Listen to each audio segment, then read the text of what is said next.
ଶିବଙ୍କର ଅଣ୍ଡ ପୂଜା ବା ଲିଙ୍ଗ ପୂଜା ପ୍ରଥମେ କିଏ କେଉଁଠାରେ କରିଥିଲା ସେ ବିଷୟରେ ଆଜି ଆସନ୍ତୁ ଶୁଣିବା ଏକ ସୁନ୍ଦର କାହାଣୀ ଆମ ଚ୍ୟାନେଲ ମାଧ୍ୟମରେ। ଆଜ୍ଞା, ଓଡ଼ପା ତୀର୍ଥରେ ବେଦବ୍ୟାସ ରହିଥାନ୍ତି। ଶିବ ଦକ୍ଷ ପ୍ରଜାପତି ବଧ ପରେ ଦକ୍ଷ ରାଜାଙ୍କ ପତ୍ନୀ ତାଙ୍କୁ ଶାନ୍ତ କରିବା ପାଇଁ ଯେତେବେଳେ ଅର୍ଘ୍ୟ ଧରି ଆସିଲେ, ସେତେବେଳେ ମହାଦେବ କୋପଭର ହୋଇ କହିଥିଲେ ଯେ ମୋ ଏ ଅଣ୍ଡକୁ ପୂଜା କର। ଦକ୍ଷ ପତ୍ନୀ ତାହା କଲେ ଓ ଅଭିଶାପ ଦେଲେ ଯେ ସଂସାରରେ ଆଜିଠାରୁ ତୁମକୁ ପୂଜା ନ କରି ଆପଣଙ୍କ ଲିଙ୍ଗକୁ ପୂଜା କରିବେ। ପରେ ଦେବତାଙ୍କ ସ୍ତୁତିରେ ମହାଦେବ ଶାନ୍ତ ହୋଇ ଏକ ଛାଗ ମୁଣ୍ଡ ଆଣି ଦକ୍ଷଙ୍କ ମୁଣ୍ଡରେ ଲଗାଇ ଜୀବନ୍ୟାସ ଦେଇଥିଲେ। ବ୍ରହ୍ମର୍ଷି ଦକ୍ଷକୁ ମାରିଥିବା ହେତୁ ତାଙ୍କ ଶରୀରରେ ଜ୍ୱାଳା ହେଲା। ଏହି ଜ୍ୱାଳାକୁ ମହାଦେବ ସହ୍ୟ କରି ନ ପାରି ଓଡ଼ପା ତୀର୍ଥରେ ପ୍ରବେଶ କଲେ। ବ୍ୟାସ ଏହା ଜାଣି ଶିବଙ୍କର ଅଣ୍ଡ ପୂଜା ସେଠାରେ ପ୍ରଥମେ କରିଥିଲେ ବୋଲି ଆଜ୍ଞା ପୁରାଣ ଶାସ୍ତ୍ର କହେ।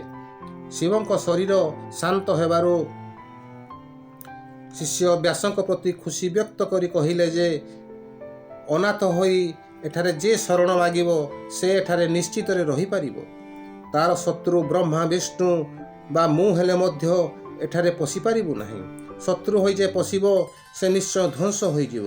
ଏଠାରେ ଯେ ଶରଣ ନେବ ସମ୍ମୁଖ ଭାଗକୁ ମୁହଁ ନ କରି ପଛାଇ ଯାଇ ଶରଣ ନେଲେ ସେ ଏଠାରେ ନିଶ୍ଚିତରେ ରହିପାରିବ।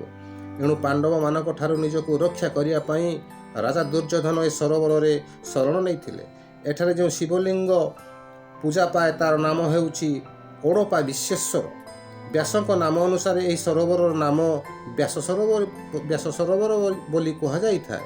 ଆଜ୍ଞା, ଯଦି ଭିଡ଼ିଓଟି ଆପଣଙ୍କୁ ଭଲ ଲାଗିଲା ତେବେ ଲାଇକ୍ କରି ସେୟାର କରିବାକୁ ଭୁଲନ୍ତୁ ନାହିଁ।